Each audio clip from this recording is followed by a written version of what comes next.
Alrighty, you guys, so we're gonna try this out. So we're doing an oil change today. I already got my filler cap off, and I like to put it right here where you can't close the hood without hitting it. Got our oil filter, piece of tin to lay on, and we just gotta grab the wrench for the drain plug. Alright guys, so we got lucky on this first one. Got the right size socket. And crack it loose. Because these trucks hold 10.5 quarts and I only got a 10 quart drain or oil catcher, we're gonna let some of this run into this old bucket we got.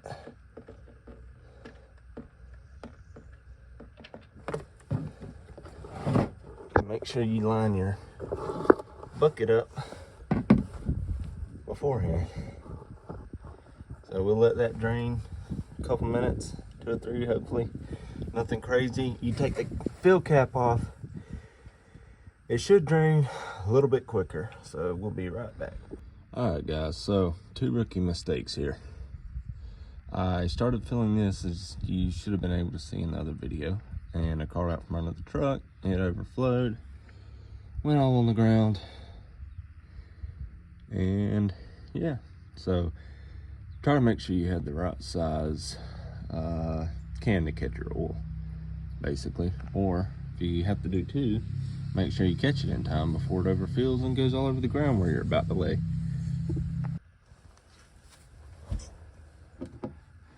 So once it's pretty much done draining, we put our drain plug back in.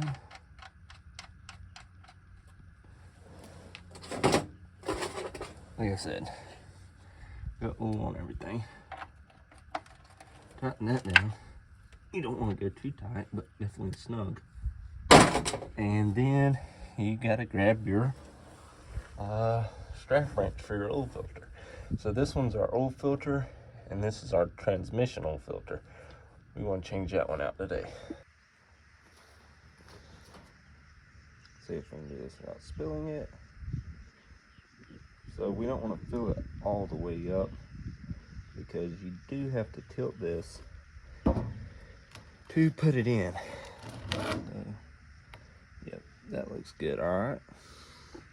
Also, you see this little rubber ring right here? You want to get a little bit of oil on your fingertip and just coat that real good, because with it being rubber, it'll swell a little bit, and if you oil it, it'll swell, so you shouldn't have any leakage. A lot of times these older vehicles, the oil will still leak just a little bit. That's why you got to continuously check your oil level.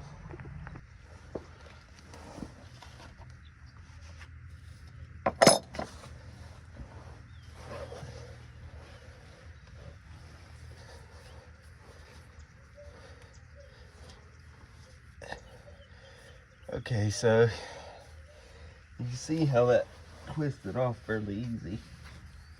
So that's slick. Sometimes these strap oil filter wrenches will get oil on them, and you can't get them off. So this is the fun part, because that oil filter is still full of oil. So let's see how big of a mess we can get away with. And I got my catch pan under it. I like to crack it loose, let it drain as much as it will. So we'll give that a second.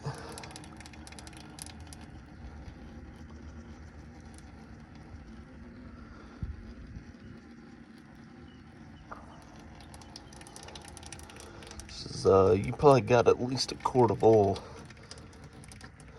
probably 3/4 of a quart of oil in the oil filter itself, not including what you got in your catch pan or your drain pan over there, oil pan, whatever you call it.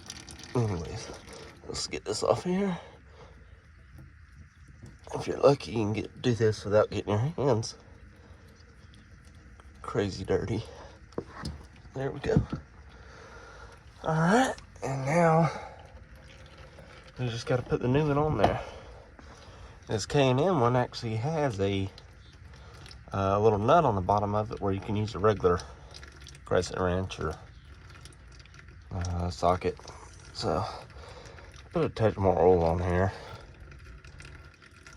and let's go see how much we drop this new oil.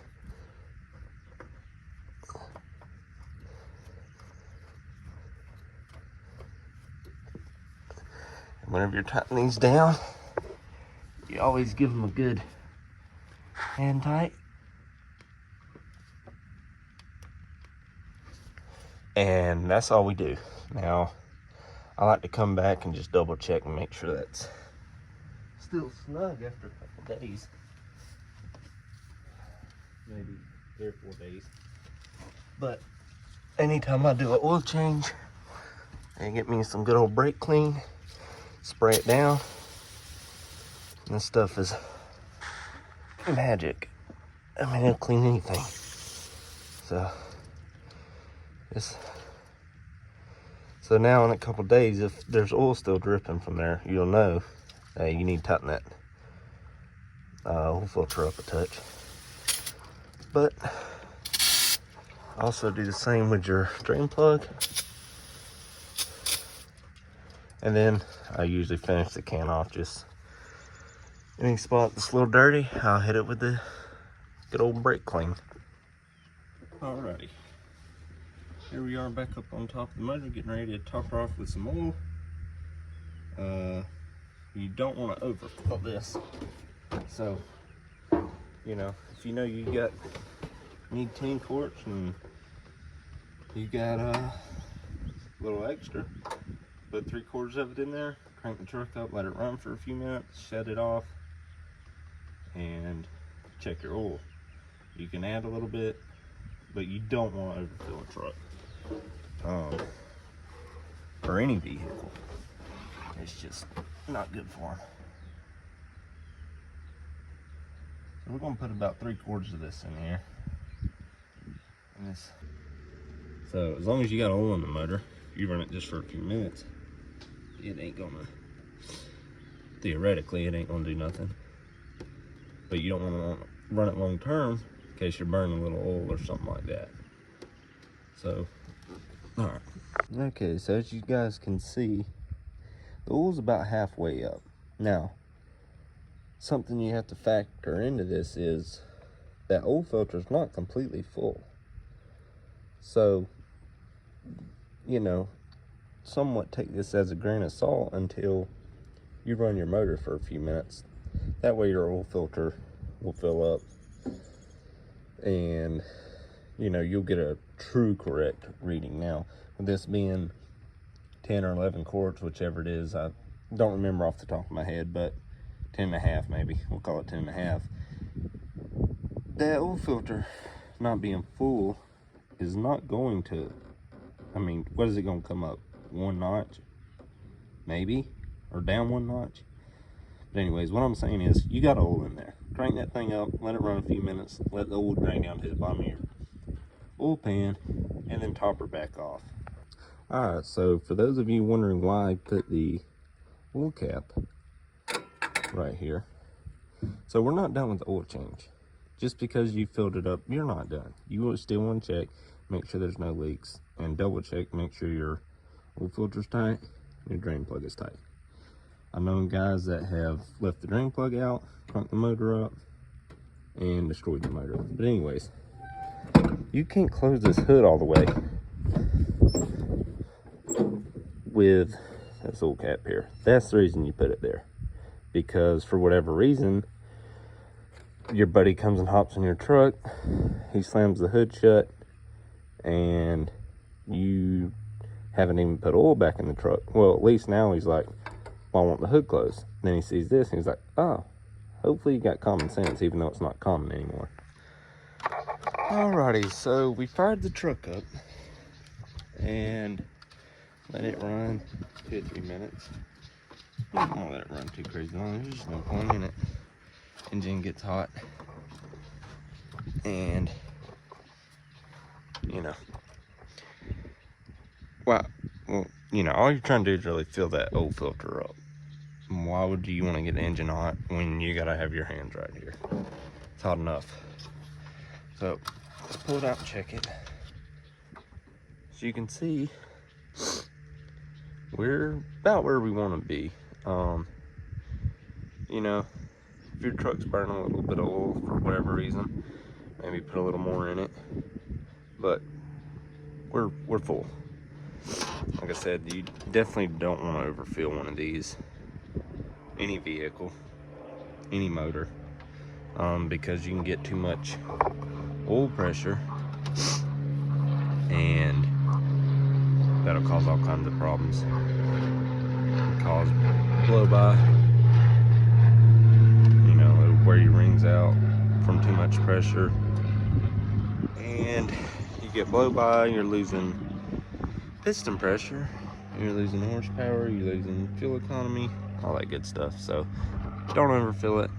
You know what I'll do, I'll drive it to work in the morning, whatever, Monday morning, and you know, check it, keep my oil with me. If it's a little low, add a little more to it. If it's where it's at, fine. And then you always want to check your oil, you know, anytime. If you're just doing short drives, maybe once a week, there ain't no point checking it a whole lot. If you're going on a long trip, check it before you go. And you're heading back, check it on the way back. This stuff ain't rocket science. Just because your daddy didn't teach you how to do it, and that's because he didn't know how to do it, doesn't mean it's rocket science. My dad didn't teach me how to change oil. But, you know, you can learn. Watch a video, Google it.